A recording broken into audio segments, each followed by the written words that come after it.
Okay, and what we're going to do is we're going to run the meeting for an hour if we need it, and I will have to keep seeing if participants are appearing.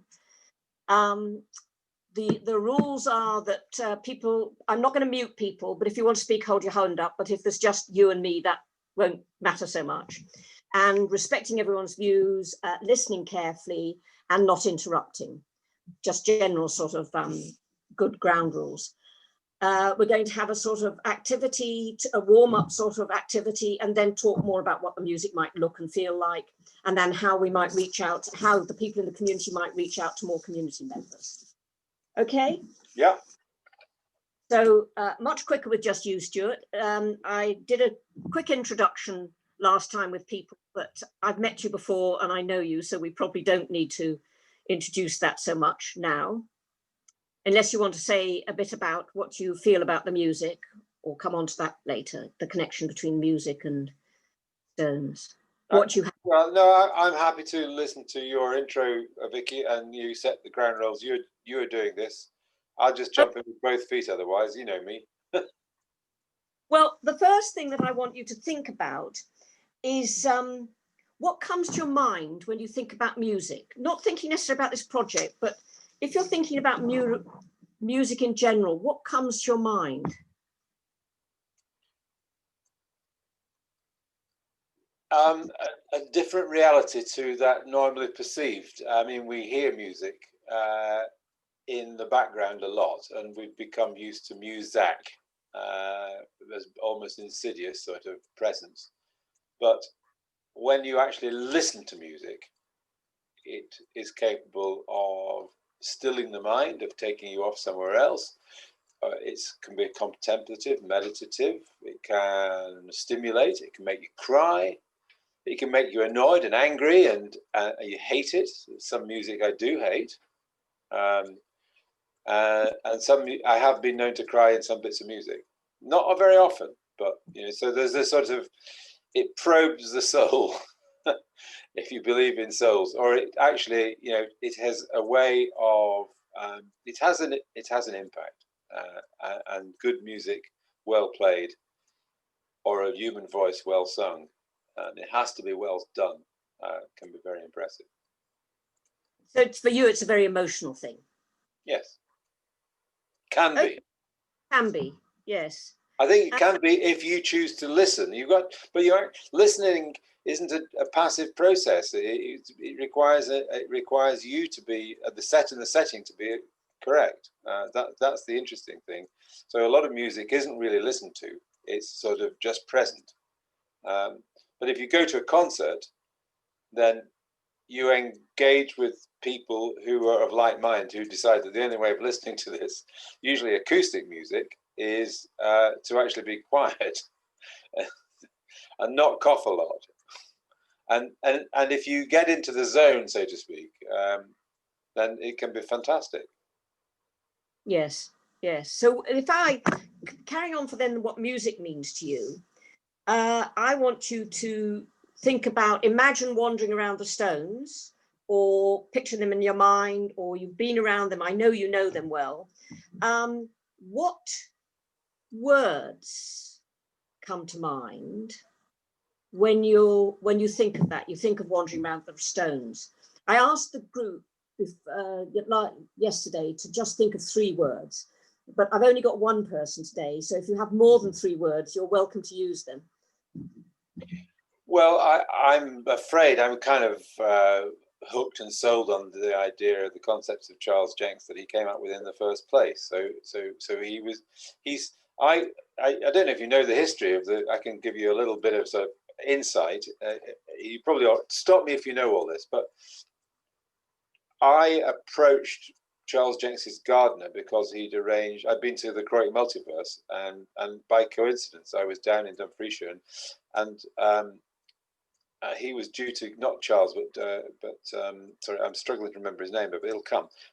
Was going to give a talk about the Croydon Multiverse, and I said to the librarian in Kirkcudbrightshire, I'm sorry, I'm going to miss this, but with Alistair Clark, Alistair Clark. I said, could you pass a message to Alistair Clark saying, I have some large basalt stones available to me, and I want to place them, and I need somebody who's expert in placing stones. Alistair definitely seemed as though he was. Therefore, would he contact me? And by coincidence, he knew Kirk Newton because of Jupiter Artland. He also had a friend here, and he came to see us.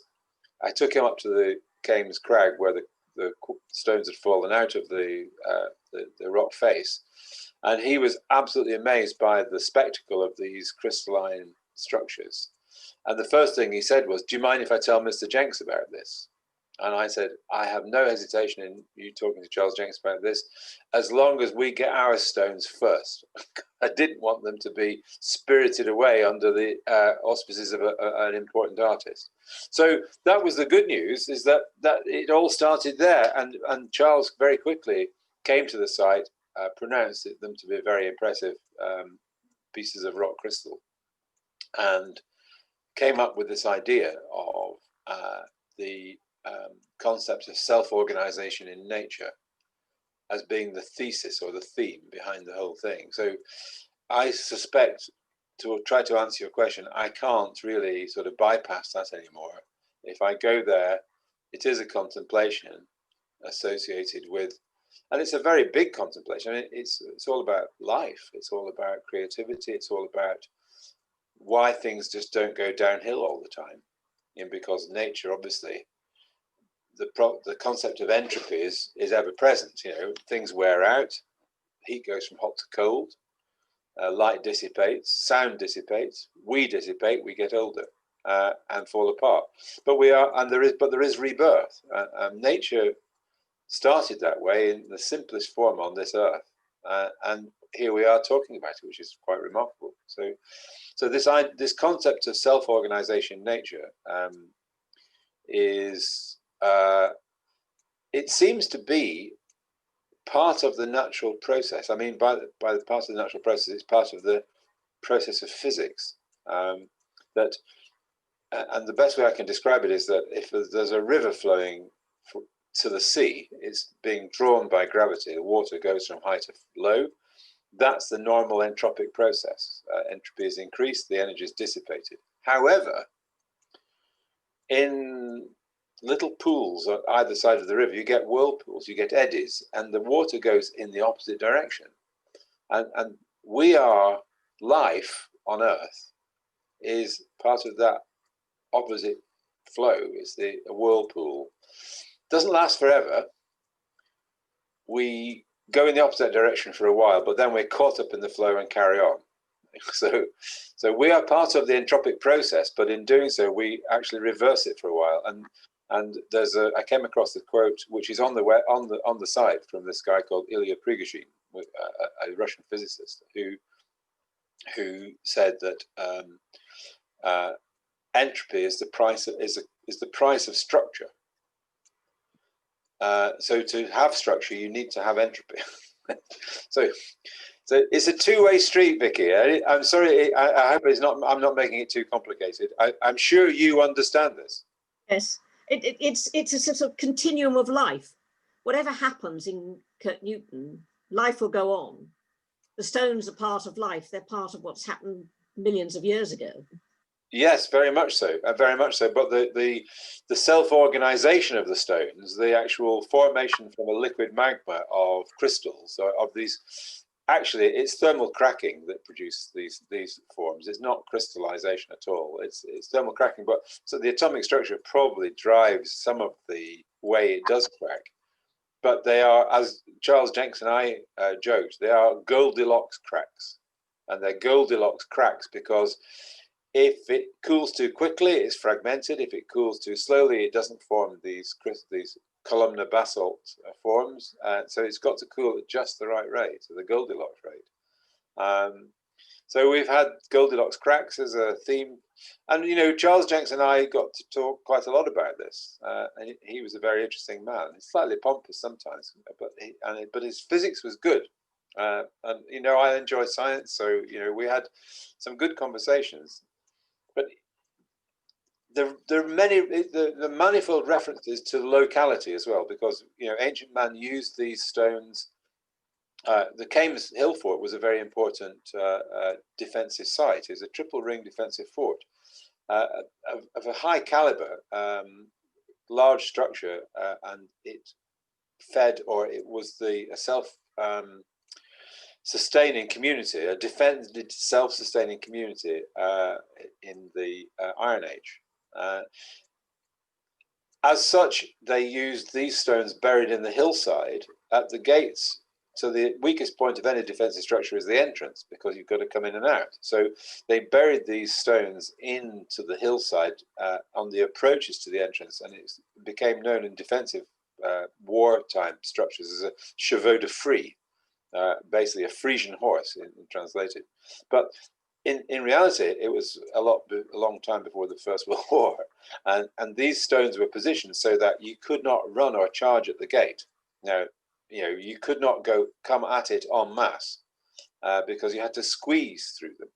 You couldn't climb over the top because you break your leg, so you had to actually push your way through sideways, and you were very vulnerable because you couldn't bear arms or a spear or carry weapons. You were exposed. Your flank was exposed as you squeezed through. If somebody's on the other side of a long spear, they just stick you in the ribs, and you would then block the gate up, or block that particular pathway up, and so it would go. So it was quite a clever use of these naturally occurring things. So that's one local reference. Of course, they're also 300 or 400 million years old when they formed. So that's another another local reference. Yes, there's been so much history behind them, hasn't there? So those are you when you walk around there, you're thinking of the history and the conversations you had with Charles Jenks. Yes. Which bring them alive to you in the context of history and the sort of geological makeup of the area. So quite a lot of, and even more important, the contemplation on the theme, because the theme of self-organization in nature is one rather good one. It's why we're here. It accounts for all life on Earth. Yeah, so that's the contemplation, all about life, creativity, contemplation about life. Yes, self-organization of nature and the contemplation. It's very interesting because you know so much about the history and the how the stones came about. So you have an interesting perspective on your feelings about when you walk around them, which is quite different from some other people who don't know so much about the history but know what they mean to them emotively. Yes, which is great. I mean, that's, I suppose any work of art, a sculptural work of art, is three-dimensional, and people approach it in their own inimitable way, and they see into it what they see. They can be guided, and there should be perhaps a little bit more interpretation. I tried to do the basics on it by the sort of the little slates that I painted, but that can be formalized a bit better. But there's an arrow pointing one way, order, and the other way, chaos, as an indication of which way things go, generally. And then there is the Ilya Prigogine quote, which is, I would say 99.9% of people won't get that, but they might go and look it up and find out what that's all about, if they're interested. And the concept of self-organization in nature is one that needs further research by people. People, we take it for granted, but then one of the basic questions that humanity asks itself is why we're here, what we're doing here, where did it all come from, and this actually addresses that. Yes, it's interesting. I mean, just from the people who were talking yesterday, is the way in which people acknowledge, they say what things mean to them, but they acknowledge that everyone will come to it from a different perspective. They'll walk through the stones and they'll think something completely differently. To them, music may be different. Absolutely. No, absolutely. It's in the eye of the beholder, or the ear of the beholder, for sure. And as we're all unique, we have a unique experience. And that's what I think makes the strength. And these conversations are giving us a lot of powerful background to lead on to the next thing I want to ask is, though, thinking about what you've talked about music, what you think about the Stones, and your understanding and everything, what might the music or musical concept or whatever it is look like, feel like, sound like?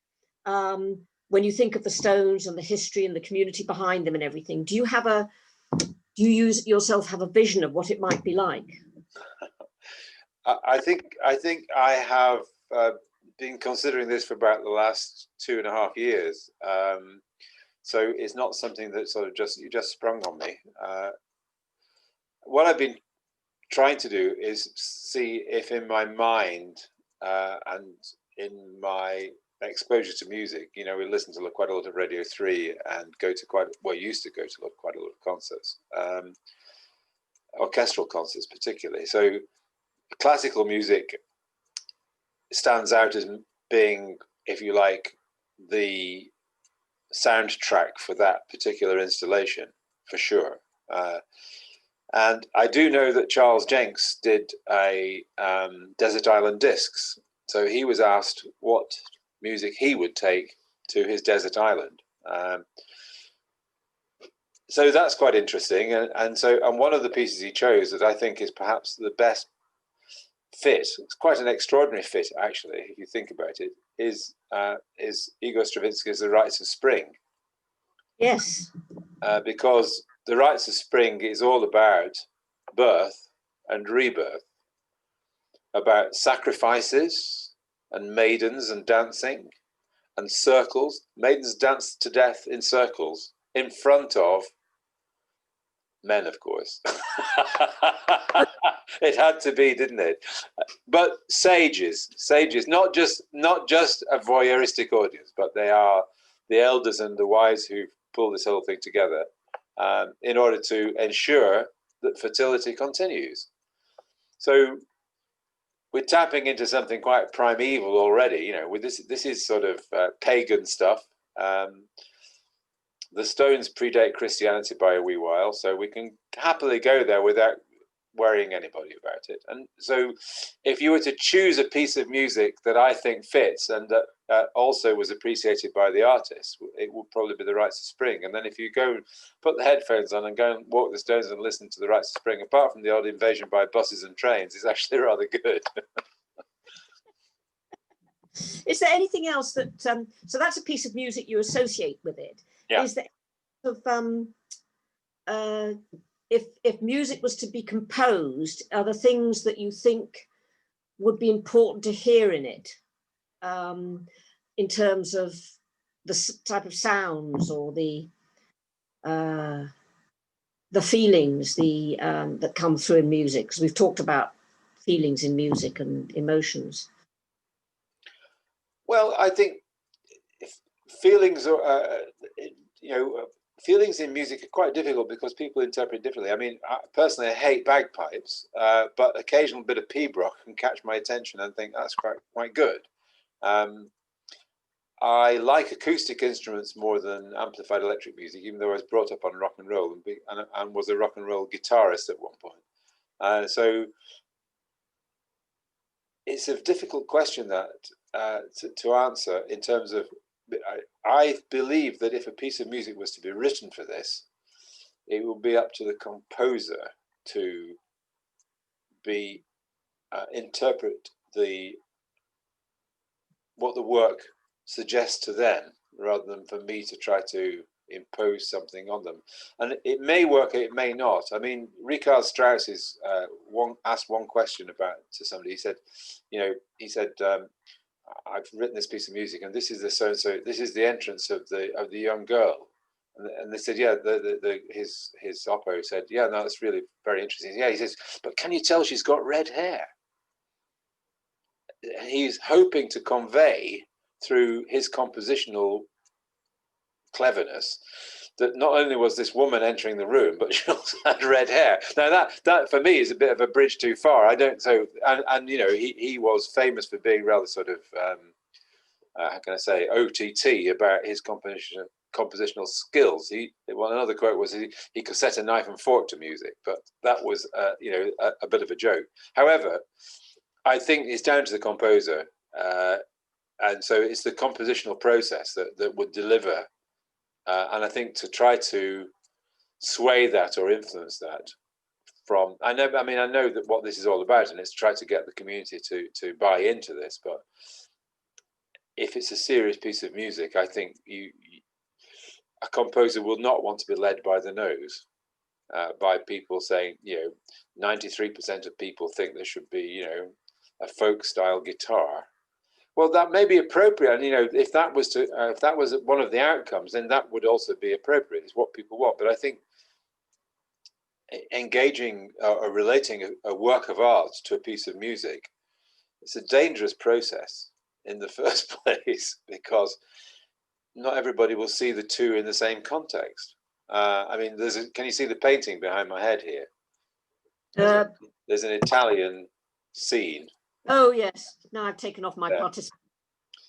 I don't know what people would make of that. It's a late evening, sunshine, and the shadows of the trees are cast across a rather parched piece of ground.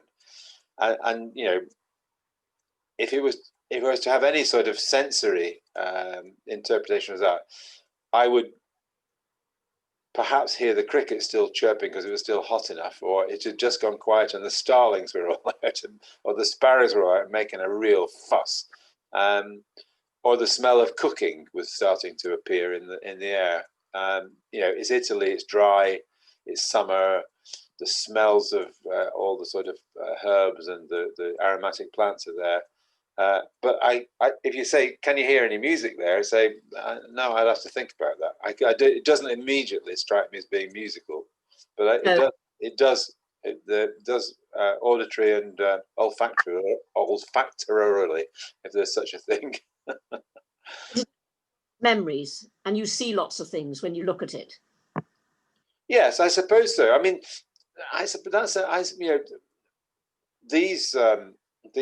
This work of art, or this sculptural, whatever, placement, installation, as Charles Jenks described, it's a heaven between two hells, because you've got the railway as a massive acoustic input on one side, and you've got the road on the other. And so there are not that many quiet moments which allow contemplation. I think the only way you would listen to music associated with this is probably by having earphones on. I don't think you could do it any other way. So music would be a personal experience on this, but I do believe that's how it is anyway. So walking among the stones and having some music playing as a personal experience. The only other way, I don't know, during the festival a few years ago, I saw a sort of crocodile walking through the streets, and all people were listening to the same tape or the same music, and it was a work of art in itself, so that people were guided through the streets, but they weren't listening to somebody saying, on the left there's Jessop's court or whatever, and where so and so was beheaded in 1532. It was a live street theatre audience participating in something and being guided by music or a soundtrack or something. I can guess that would be a sort of thing that might be appropriate for this, as another sort of artistic link. And I suppose the way of doing that, probably to have a website somewhere where you would have a QR code that you could scan, plug your earphones into your phone, and listen to the soundtrack. That's if you come, and then here's the interesting one, Vicky. It depends which way you're going about this. Charles Jenks would have had you start at the chaotic end and work your way to the order end. So you would be going from east to west. But most people arrive at this from the west and walk through to the east and then come out. They don't bother going back. And I've watched people do this. Obviously, the dog walkers do the reciprocal as well. But most people start at the west and come to the east because that's where they get there. So it's quite interesting. So I think you probably have two bits of music depending on which way you're walking. Yes, because I walked from the Kirk Newton end down and around and back again. So you did round. You did the whole thing. Did you walk back through the stones? Yes. Yeah, okay. Apart from going the wrong way. No, there's no such thing as the wrong way. Just the artist had an interpretation. Oh, he thought you should start at the other end, the Edinburgh end, the East end, walk through and then back again. Yes.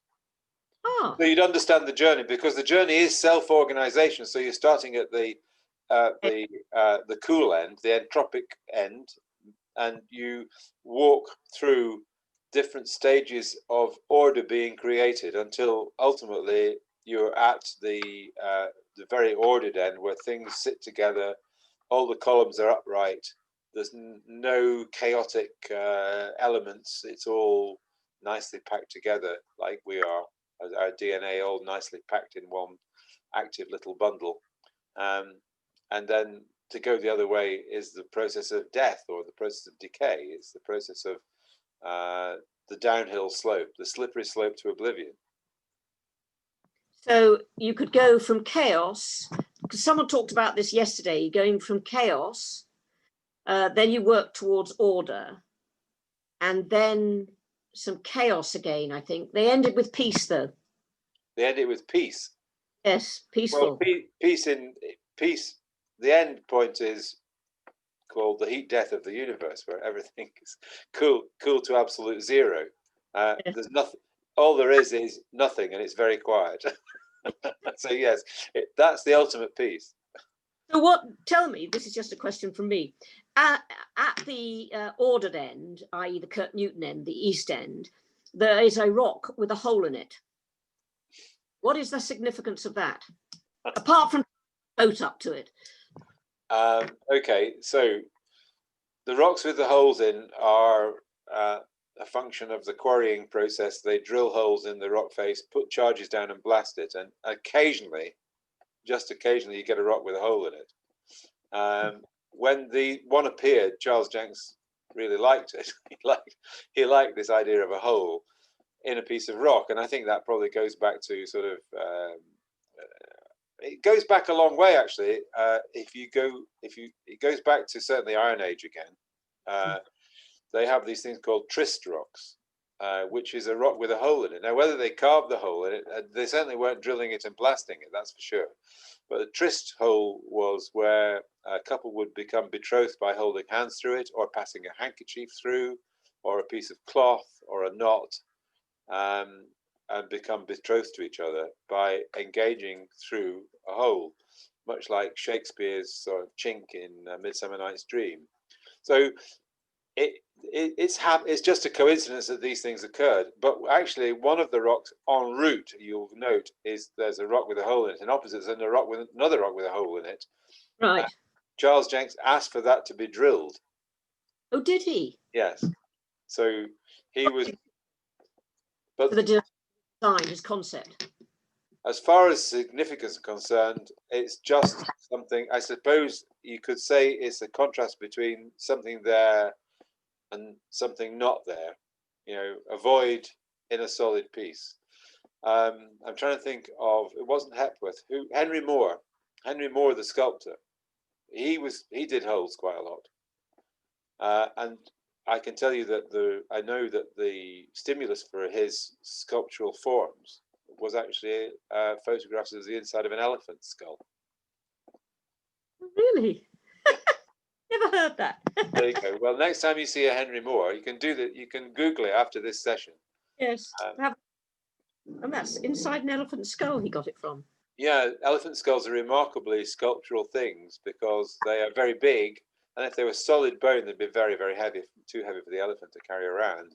And so they are vaulted and wonderfully light, created by bony structures that support, you know, the whole outside of the skull, but would leave plenty of space inside. So they are sort of super cathedral-like structures, but they are almost freeform like Henry Moore's, and Henry Moore was obsessed by them, and obviously sought to reproduce them in stone, which is a rather difficult task.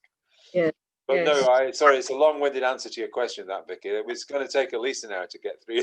I don't know how many more questions you've got, but you can probably guess that, you know, this is something that, you know, I've talked about quite a lot, and I talked about with Charles Jenks quite a lot, and we laughed about it quite a lot as well. There's a lot of things to laugh about here. I mean, that in itself must have been fascinating, because you've probably got a far greater insight into, well, you will have a far greater insight into the thinking behind the design than many, many other people because you had so many conversations with him. Yeah, and we exchanged ideas and we worked on models. So we had plasticine models with bits of balsa wood stuck in them, and then we had to match what was possible in reality with what the artist wanted, because he was used to working with rich clients and big budgets, and we didn't have that. But I did get paid the ultimate compliment by him, because when we came to put it together, there was no engineering calculations. Don't tell anybody this. There were no engineering calculations whatsoever. It was put together by the same techniques that Iron Age man and his predecessors or her predecessors put together their stone monuments, by understanding what might work and what probably wouldn't. But we did have modern excavators at our disposal. But other than that, it was literally what Charles Jenks called McKenna's fast build technique. So there was fun in that as well. But it must have been interesting for him to be more involved in a community project rather than something like Jupiter Artland, or big large scale for landowners and this sort of thing. Yes, you're absolutely right. He approached it with enthusiasm, and it's his last work as well. And he was doing it out. He got paid, but he only charged a very modest amount of money. He visited a lot of times, and he wasn't well. He could have easily said, "F off." I'm ill. I'm just staying in London. I'm staying at home, or I'm coming up to Portrack House. But he took the trouble to show us around. Anne and I, he said, "You must come to see me at Portrack House when I'm next up," and we did, and we were given a 3-hour guided tour by him of his garden, which was absolutely fantastic. Yes, and a very sort of a memory, a very strong, good memory of something really good. We're having problems with our connection. Yeah, we weren't a rich client. We weren't noblesse. We were ordinary folk. But that was good in itself. Now, is it your connection or my connection? Am I still there, Vicky? Yes, you are. It looks as though your connection is not very good. Yeah, I'm very surprised at that. We've got a fantastic bandwidth here. Anyway, carry on. Okay, then the last thing that I wanted people to think about was how to reach out to the wider community to get people more involved.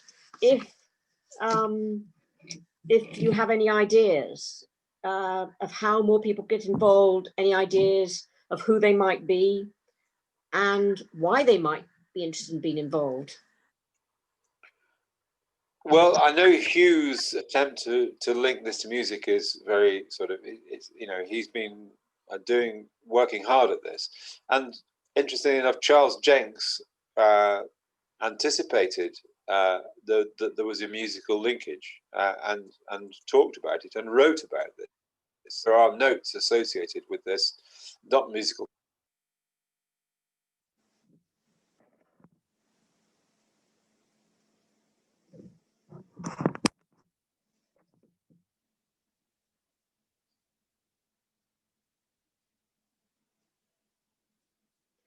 Stuart, I've lost you.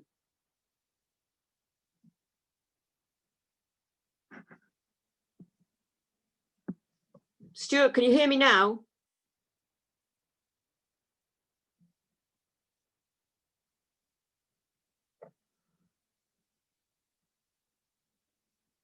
Stuart?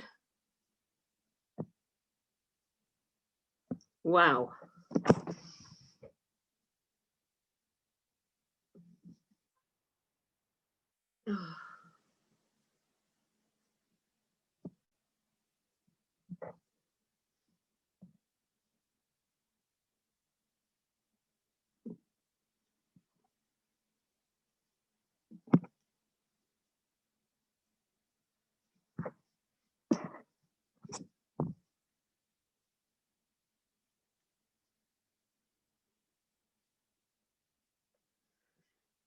Guy? Can you come and just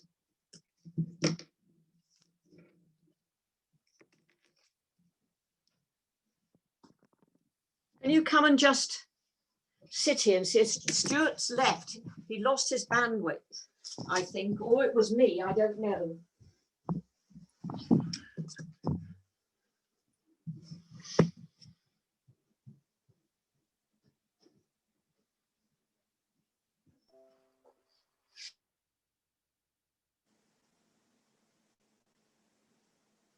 He's back, Vicky.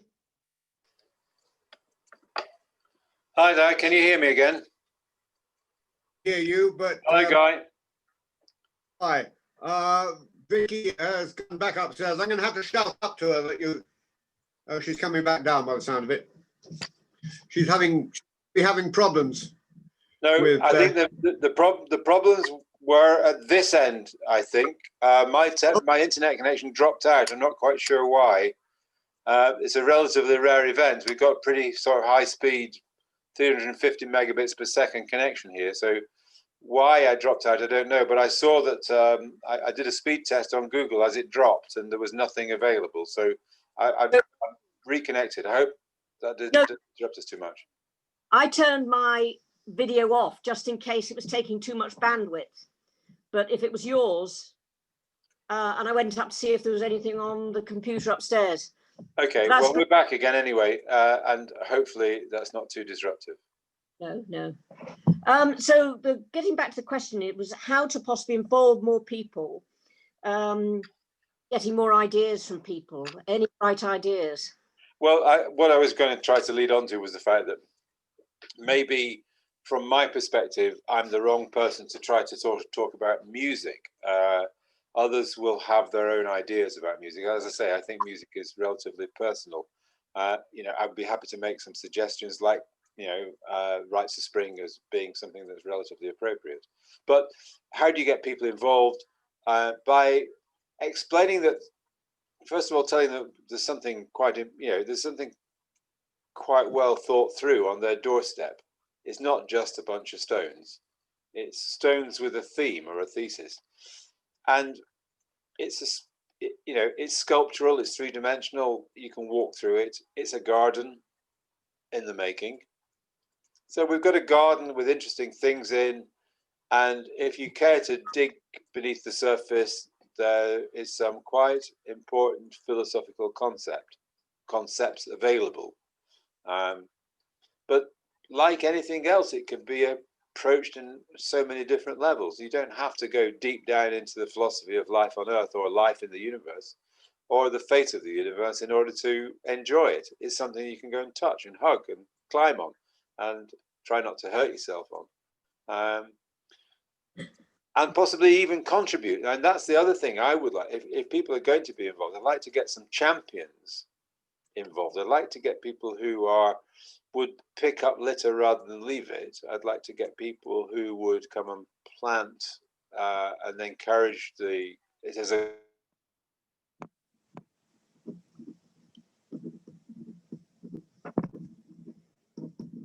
You probably can't hear me. Can you hear me again? Okay. Yeah, I can hear you again. People to have horticultural input because Charles Jenks saw it as a garden. He was a landscape garden architect and artist, and so was his wife, or is his wife still. So this concept of the garden, of planting, was all very much part of his idea. The stones are the backdrop to it, obviously. And he also loved the fence, by the way. He loved the railway fence, which everybody else hated.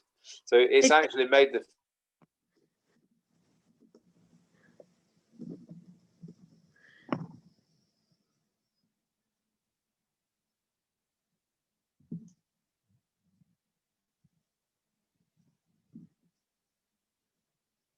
Lost you again.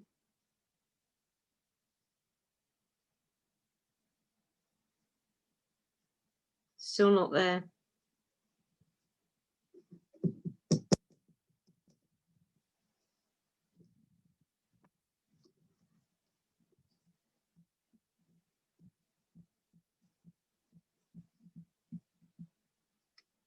Wow.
Guy, could you go and get my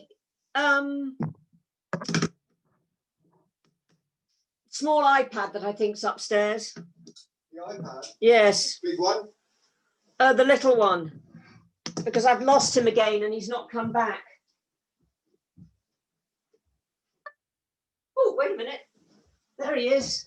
There he is. Admit.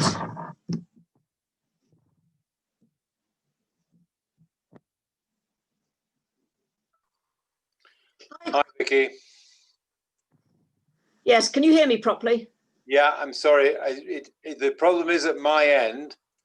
Right. I think I can explain it, but I won't bore you with the details. But apologies. No, that's all right. I was a bit worried.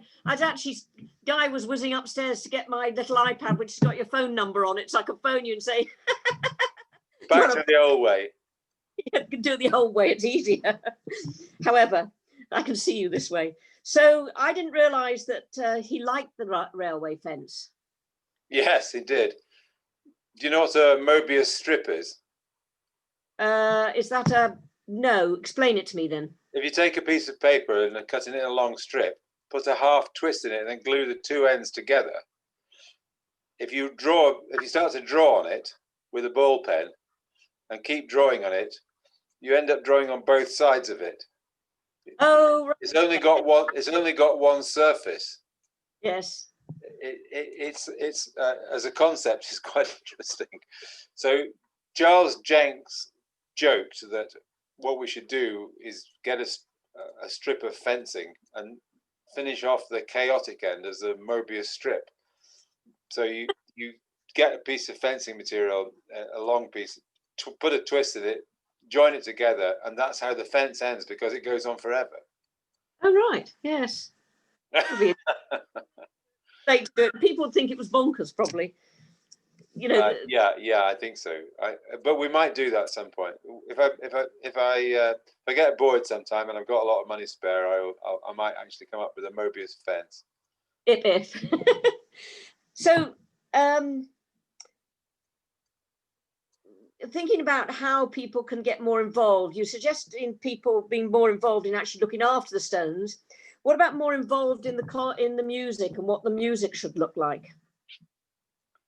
I think that depends on the music. I think I really don't. I find it very hard to sort of grasp that as to everybody's musical tastes differ. So Yes. you have to have an association around an agreed concept of music. So if it was sort of, you know, if two guitarists sat down and played a guitar duet, then the people who would be attracted to it were the people who like guitar music. I mean, the composer that's so far been proposed, I mean, she's written some very interesting music, and some of it's very attractive, and some of it doesn't attract me at all. So Funny enough, he found it a bit discordant. can be.